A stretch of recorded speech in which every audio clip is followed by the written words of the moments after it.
മലപ്പുറം നിലമ്പൂരിൽ കാട്ടുതേൻ സംഭരിക്കാൻ വനം വകുപ്പിന്റെ തീരുമാനം. വിൽപ്പന കുറഞ്ഞതോടെ സൊസൈറ്റികളിൽ ആയിരക്കണക്കിന് ലിറ്റർ തേൻ കെട്ടിക്കിടക്കുന്നതിനെ തുടർന്നാണ് വനം വകുപ്പും പട്ടികവർഗ വകുപ്പും നിയന്ത്രണങ്ങൾ ഏർപ്പെടുത്തിയത്. തേൻ ശേഖരിക്കുന്നവർക്ക് നേരിട്ട ബുദ്ധിമുട്ടിനെ തുടർന്നാണ് ഇളവുകൾ. വേനൽ മഴ കുറഞ്ഞത് തേനിന്റെ ലഭ്യത കൂട്ടിയിരുന്നു. കാട്ടുപൂക്കൾ കൊഴിഞ്ഞു വീഴാതിരുന്നതാണ് കാരണം.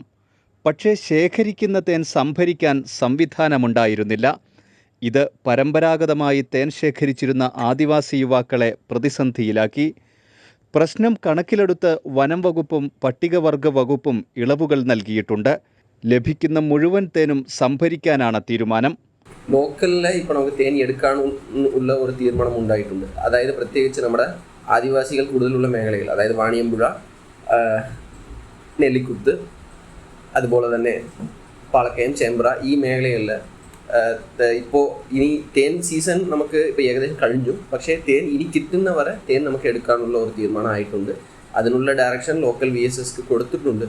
ആവശ്യത്തിന് തേൻ കിട്ടാതിരുന്നതും കിട്ടിയ തേൻ വിൽപ്പന കുറഞ്ഞ സൊസൈറ്റികളിൽ കെട്ടിക്കിടന്നതുമാണ് നിയന്ത്രണം ഏർപ്പെടുത്താൻ കാരണമായിരുന്നത്.